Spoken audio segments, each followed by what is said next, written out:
राम राम भाइयों, कैसे हो? सब मस्त और मज़े में भाइयों। आज अपना डे 73 यानी 73वां दिन। और आज ठंडा है ज़्यादा रोज़ के मुकाबले। मौसम काफ़ी ठंडा हो रखा है, पर यह है कि अगर मौसम ठंडा हो तो आपको एक्सरसाइज करने में ज़्यादा मज़ा आता है नॉर्मल के मुकाबले, तो ये चीज़ अच्छी है। बाकी अभी मैं आया हूँ, सबसे पहले अपनी वॉकिंग करूँगा, उसके बाद नॉर्मल रोज़ की स्ट्रेचिंग और फिर कुछ रनिंग करेंगे। और सबसे पहले अभी मैं वॉकिंग से स्टार्ट कर रहा हूँ। ये देखो माहौल कुछ इस तरह का है, सुबह सुबह बिल्कुल ठंडा मौसम है एक तरह से। चलो बढ़िया यार, ठंड हो जाएगी। अब एक बार थोड़ा और फैट कम करके एक कोशिश करेंगे, 1 महीना और थोड़ी वेट लॉस का इसी मोड में रहेंगे, और उसके बाद दोबारा कुछ थोड़ा बहुत गेनिंग का करेंगे। थोड़ा गेन करने की कोशिश करेंगे भाई, थोड़ा बहुत बढ़ जाए।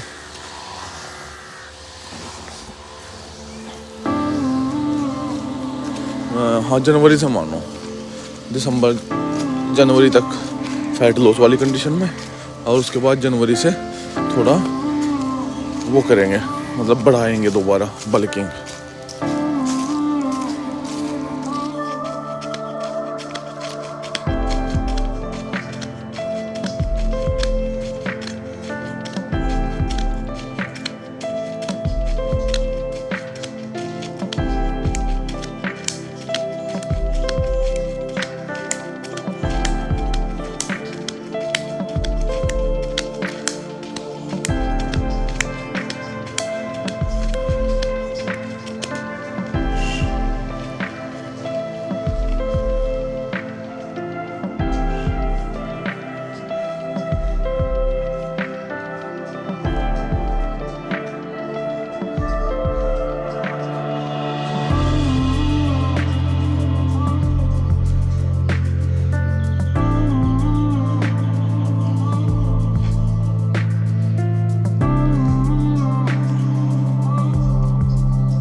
भाइयों, अपना आज का वर्कआउट हो चुका है कंप्लीट।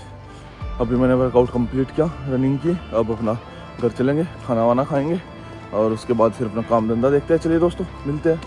राम राम दोस्तों। अभी मैं सत्यार्थ प्रकाश पढ़ रहा हूँ, तो इसमें बाइबल के बारे में बताया हुआ है। ये देखिए, ये कोई तो पर्व 12 आयत 11, 12 और 13 है, जिसमें बताया गया है, तब उसने अपनी पत्नी सरी से कहा कि मैं जानता हूँ कि तू देखने में बहुत सुंदर स्त्री है, इसलिए यो होगा कि जब मिस्त्री तुझे देखेंगे तब वो कहेंगे कि यह है उसकी पत्नी है और मुझे मार डालेंगे, परंतु तुझे जीती रखेंगे। तू कहियो कि उसकी बहन हूँ, जिससे तेरे कारण मेरा भला हो जाए और मेरे प्राण हेतु से जीता रहे, यानी मैं जीता रहूँ। देखिए, अब जो इब्राहिम बड़ा पैगंबर ईसाई और मुसलमानों का बजता है, उसके कर्म मिथ्या भाषणी पूरे हैं।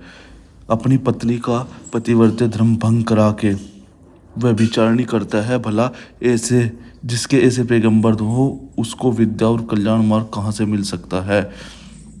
और ईश्वर ने इब्राहिम से कहा, तू और तेरे पीछे तेरा वंश उसकी पीढ़ियों में मेरे नियम मानेंगे, और मेरा नियम जो मुझसे और तुझसे तेरी पीढ़ियों के वंश है वो सब तुम मानोगे। और एक भी पुरुष जो तुम में एक भी पुरुष उसका खतना किया जाए, और तुम शरीर की खलड़ी काटो, और तुम्हारे मध्य में नियम का चिन्ह होगा, तुम्हारी पीढ़ियों में 1 से 8 हर 8 दिन के पुरुष का खतना किया जाए। यानी ये वो है जहाँ पे खतने की बताया। अब ये लिखते हैं आगे कि भाई अगर ऐसी बात होती ना, तो भगवान अन्यथा जो चीज़ है जिसका खतना किया जाए उसको बनाता ही क्यों, उसको पहले ही नहीं बनाता। तो कोई खतने की ऐसी ज़रूरत नहीं थी, तो वो कोई भगवान नहीं था, वो कोई नॉर्मल इंसान था जो आपको ऐसी चीज़ बतावे। और यहाँ पे ये भी लिखा हुआ है, अगर कोई किसी का खतना खतनी ना किया गया तो मान लो कि उसने ईश्वर का नियम तोड़ा है, ये चीज़ बोली हुई है इसमें। तब उससे बात करने से रह गया और इब्राहिम के पास से ईश्वर ऊपर जाता है। इससे सिद्ध होता है कि मनुष्य या ईश्वर मनुष्य या पक्षीवत था, जो ऊपर नीचे इधर उधर आता जाता रहता था, या कोई मनुष्य नहीं, कोई इंद्रजाली में प्रतीत होता है। फिर ईश्वर उसे ममेरे के बोतलों में दिखाई देता है, और क्या घाम के समय में अपने तंबू के द्वार पर बैठा है। तब उसकी आंखें उठाई, उसने देखा कि 3 मनुष्य खड़े हैं। तंबू के द्वार पर गया, भेंट दी उनको, और फिर ये देखो आगे नीचे में मैंने पढ़ लिया सारी चीज़ें। तो उन्होंने खाना वाना खिलाया, और ये देखो इसमें बताया हुआ है, फिर इब्राहिम झुंड की तरफ दौड़ गया और अच्छा कोमल बछड़ा लेके दास को दिया, और उसने भी उसे सिद्ध करने में चटक किया, और मक्खन और दूध और जो है बछड़ा जो पकाया था लिया और उसके आगे धरा, और उसने पास पेड़ तले में खड़ा रहा और उन्होंने खाया। तो बछड़ा भी खाया, उन्होंने खा लिया। तो ये कह रहे हैं कि भाई ऐसा कौन सा भगवान है, इसे दया ही नहीं आई, अपने बनाए हुए जानवरों को ही खा लिया उन्होंने। जो गाय बछड़े हैं तो उन पर उनके उपासक क्यों दया करेंगे, जब उनका लिखाना यह है कि उनके भगवान ने ही एक तरह से उसको खा लिया था। इससे विदित होता है कि जंगली मनुष्यों की मंडली थी, और उसका जो प्रधान मनुष्य था उसका बाइबिल में ईश्वर रखा गया है। उन्होंने बातों से बुद्धिमान लोग इस पुस्तक को ईश्वर का अर्थ नहीं मान सकते, और ना ही ईश्वर को समझने वाले उसको मानेंगे। यानी वो कह रहे वो कोई जंगली मनुष्य था जो इस तरह से बछड़े को भी खाएगा, दूध को भी, घी को भी, वो कोई भगवान नहीं था। पर परमेश्वर ने इब्राहिम से कहा कि सर क्यों यह कह के मुस्कुराई कि मैं जो बुढ़िया हूँ सचमुच बालक जनेगी, क्या परमेश्वर के लिए कोई बात असाध्य है। देखिए अब क्या क्या ईसाइयों के ईश्वर की लीला, कि जो लड़कियां और स्त्रियों के समान चिढ़ता है और ताने मारता है। और फिर ये तब ईश्वर ने समूद अमूर पर गंधक और आग परमेश्वर की ओर से स्वर्ग से बरसाया, और उन नगरों को सारे चौगान और नगरों के सारे निवासियों को जो कुछ भूमि पे उगता था उलट दिया, यानी सबको मार दिया। अब यह लीला बाइबल में ईश्वर की देखिए कि जो बालक आदि पे भी दया नहीं आई। क्या वो सब अपराधी थे जो उन्होंने भूमि को उलट के उनको दबा के मार दिया, उनको दया नहीं आई? तो उनका कहना यह है कि भाई वो कोई भगवान नहीं थे, वो कोई ऐसा इंसान था जंगली जिनको ये भगवान मानते हैं। आओ अपने पिता को दाख रख पिलावे और हम उसके साथ शयन करें, और हम अपने पिता के वंश जुआवे। तब उन्होंने रात को अपने पिता को दाख रस पिलाया और पहलोठी गई और अपने पिता के साथ शयन किया। अब उसे आज रात की दाख रस पिलावे और तू जाके शयन कर। लो सो लूत की दोनों बेटियां अपने पिता से गर्भवती हुई। अब देखो भाई, पुत्र जब पिता पुत्री भी जिस मद्यपान के नशे में कुक्रम से न बच सके, उसे दुष्ट मग जो ईसाई है वो पीते हैं। कहने के समान परमेश्वर ने सर से भेंट किया, और जो अपने वचन के समान परमेश्वर ने सर के विषय में किया, और सर गर्भवती हुई। ये कह रहे हैं कि भाई इसका कोई तीसरा ही कारण था, वो नहीं थे। तब इब्राहिम ने बड़े तड़के उठ के रोटी और एक पखाल में जल लिया और हाजिर के कंधे पर रख दिया, और लड़के को भी उसे सौंप के विदा किया। उसने उस लड़के को एक झाड़ी के तले डाल दिया, और वह उसके सम्मुख बैठ के चिल्ला चिल्ला रोई। तब ईश्वर ने बालक का शब्द सुना। और पता नहीं क्या क्या दे रखा भाई बाइबल में, तो अगर पढ़े तो आधे से ज़्यादा तो विषय वासना के बारे में ही है। बहुत बुरी हालत है भाई।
चेस्ट डे आज भाई, पहले बेंच प्रेस, इंक्लाइन, डिक्लाइन तीनों, और इसके बाद फिर बटरफ्लाई और जो एक्सरसाइज होगी देखते हैं। और भाई ये लोंडा करेगा अब, युवा लोंडा। चल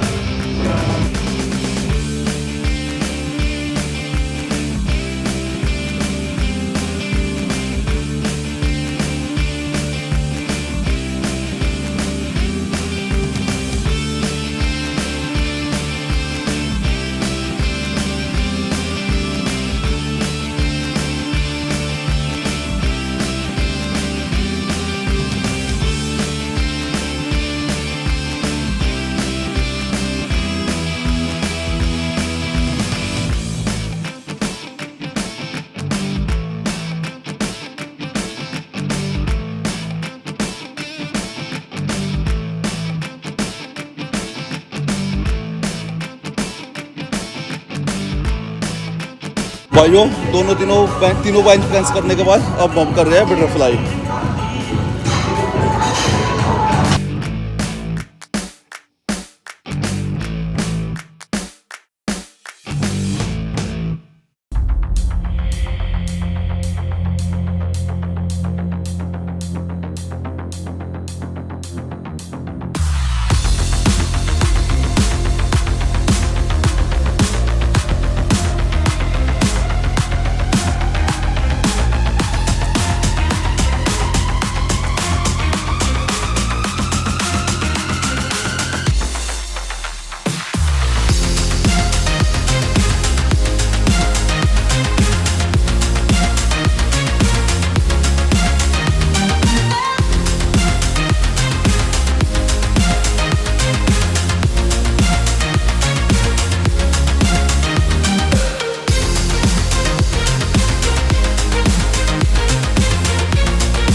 आज था अपना चेस्ट डे और वर्कआउट आज का हो चुका है कंप्लीट।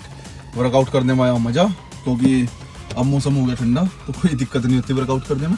पहले मैंने नॉर्मल चेस्ट का वर्कआउट किया, उसके बाद कुछ कार्डियो किया और पसीना बिल्कुल बढ़िया से आ गया। चलिए दोस्तों, अब घर चलते हैं, अपना खाना वाना खाते हैं, आराम करते हैं, उसके बाद कल मिलेंगे आपसे। तब तक के लिए आप सभी को नमस्कार, जय हिंद, राम राम दोस्तों।